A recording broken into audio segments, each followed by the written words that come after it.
Today we're going to be learning a wonderful force by Fiedler. He's a Czechoslovakian. This was created ages ago.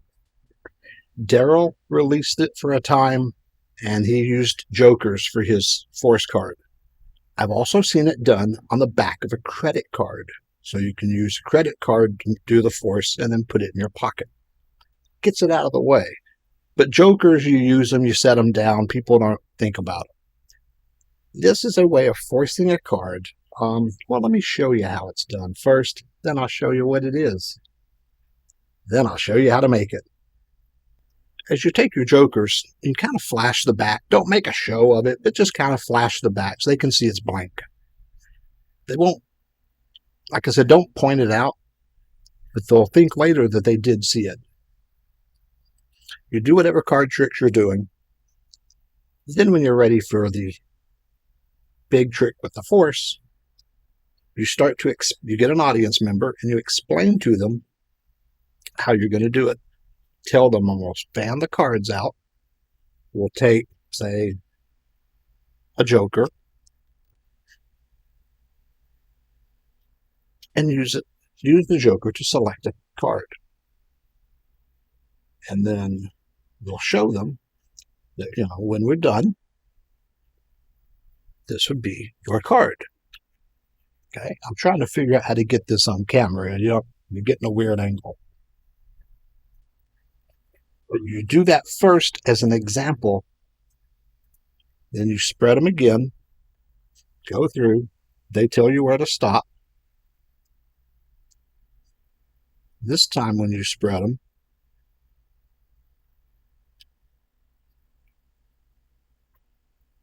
you show them the force card, which, if it's done right, is the 5 of clubs.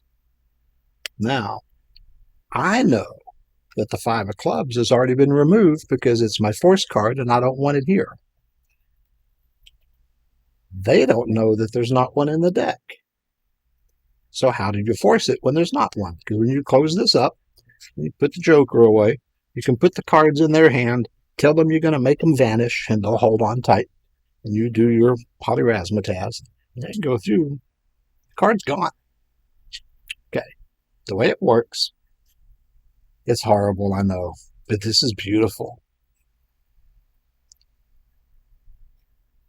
It's a force card. Bicycle does print these if you can find them, and it's with various force cards.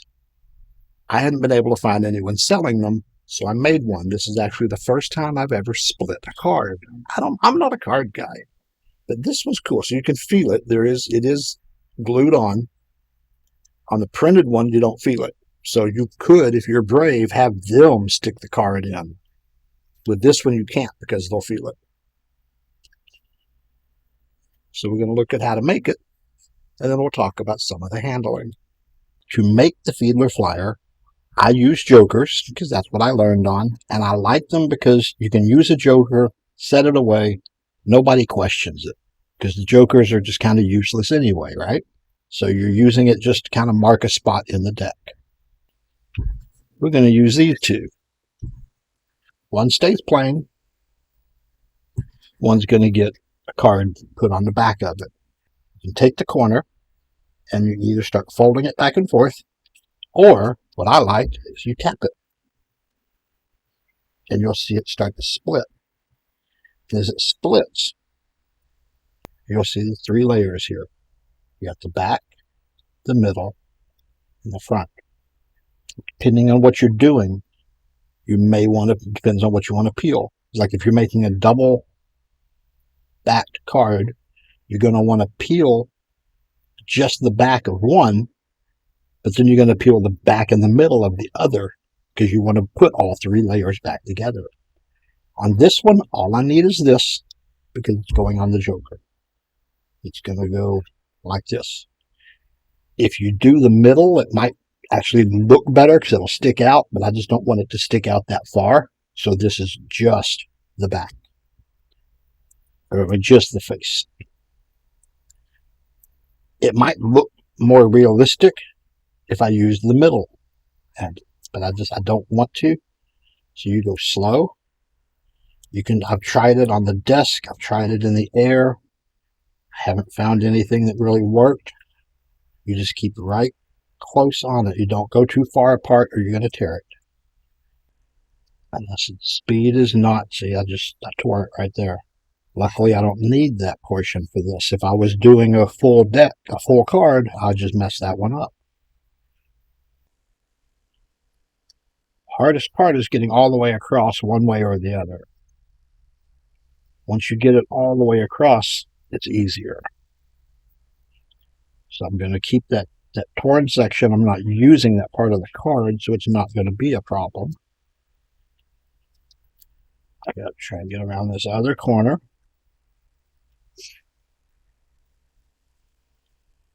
I'm going to peel the whole thing and see which part is best, because I can use this portion or this portion, so it doesn't matter. And luckily, the part that's torn is not part that's going to be used.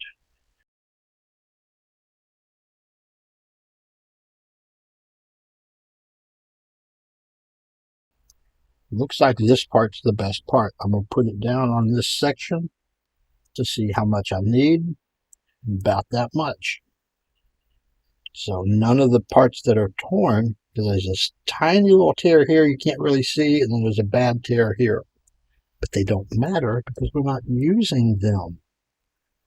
I like to go, I used a picture online. I looked at one you could buy online, and this is the size it was. It goes up to this circle, and then it comes over right by that angel's head. So I went ahead and did just like the card I saw online. Because it was made by a professional. I figured they did it right. So now we need to glue it. I have heard rubber cement is good. I don't have any rubber cement. Should probably buy some one day. I just use regular, this is an Elmer's type glue. It's clear, but same. Glue is glue. I mean, if it's an Elmer's type, it's all about the same. This cutting pad is good because the glue doesn't stick to it too much. Take this all the way to the edge with it. It will get all over my fingers. I'm okay with that. Let it sit for a minute while you go clean the glue off your fingers. Now, you just want to kind of match it up, kind of the same way this one is. It's not like, real super precise, but, about that much. Now, this one's kind of bad. You can see through it. I think because it's wet. When it dries, because you can see through this one more. So maybe I should do the middle. But when it dries, you won't see it. Because right now, it's very wet. This is another trick I'm working on. I've got to get the miniature deck. It's on order. I bought a cheap one from China, and it's junk. I'll set that right there on the edge, because I don't want to glue it to the table. And I'm going to get a book and put it on top. Can't go wrong with Kipling. This book is old. It has seen better days. I think I got this back in the early 1980s. Now we will let that dry and come back. Okay, what we ended up doing, this was a lot more see-through than I wanted it to be. The first one I made, actually you can see, maybe, I don't know if it shows on camera, is a little bit see-through. It's not a problem, but it just is kind of a little see-through. This is the face of the card only. This one turned out to be very see-through. So what I did was I came back. I didn't film it, but I came back and I reattached the middle of the card. Yeah, I glued the middle back to the front and then glued it back to the Joker. And while I was at it, I went ahead and did two. So it was under a book, it's dried, it looks much better, it's not see-through anymore. Now I'm going to very carefully cut it out.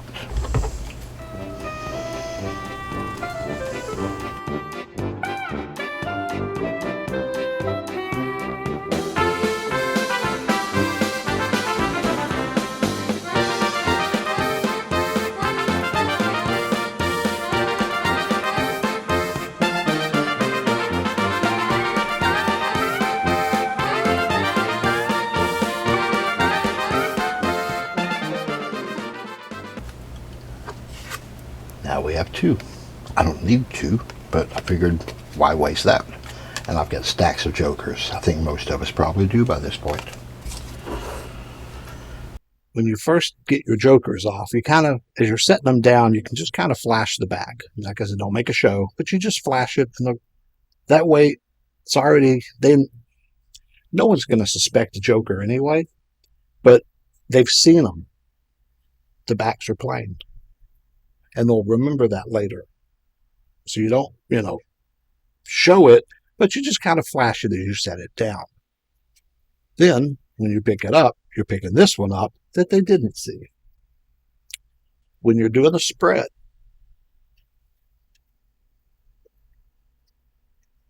you come by, and as you're doing the example, this is the example.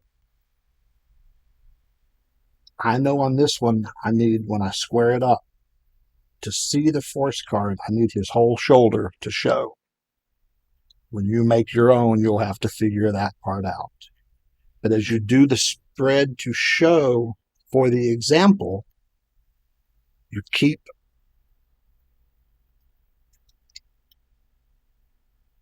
what's going to be the selected card, whatever's right below it, squared with the joker. So when you spread them out, that's their card. That way they can't see the gaff underneath it. So you keep that squared up with it. You tell them, okay, see, and then you can show them like away. And then that gives them another picture that they've seen it like separated from the deck. They're not going to see their own separated from the deck, though. Then, when you're doing it for them, you've got to be more careful with this because you're going to be showing the gaff. Kind of square it up.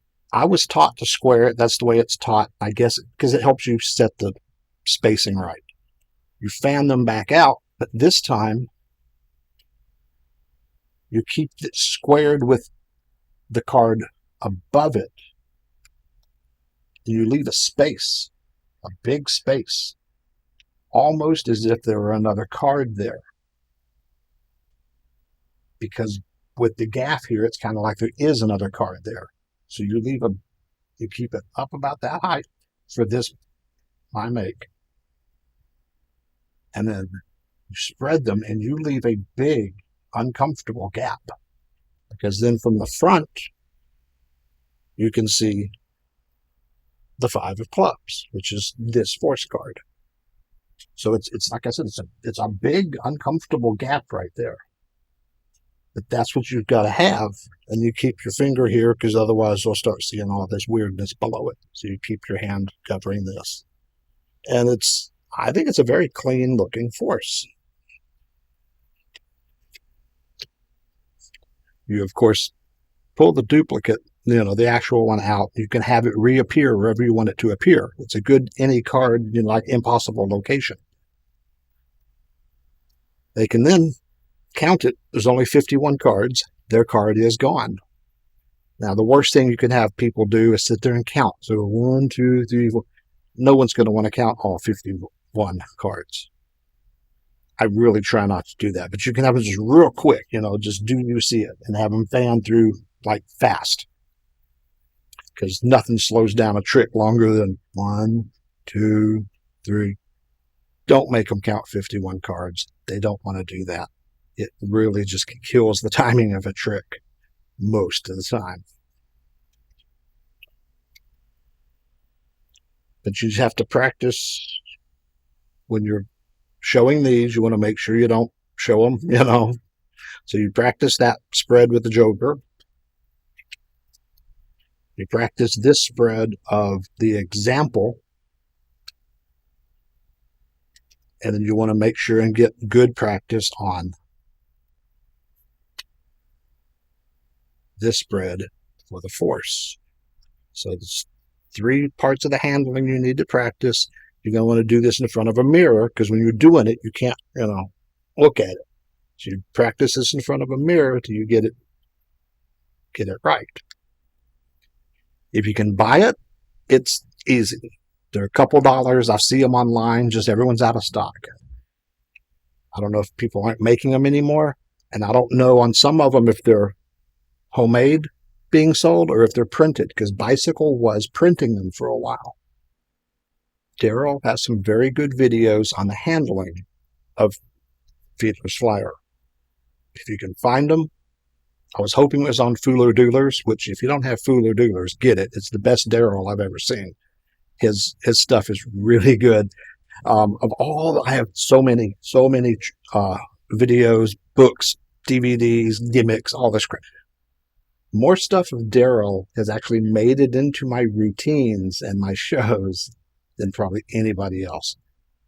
He doesn't have some of the most amazing, but he has practical working tricks that almost foolproof.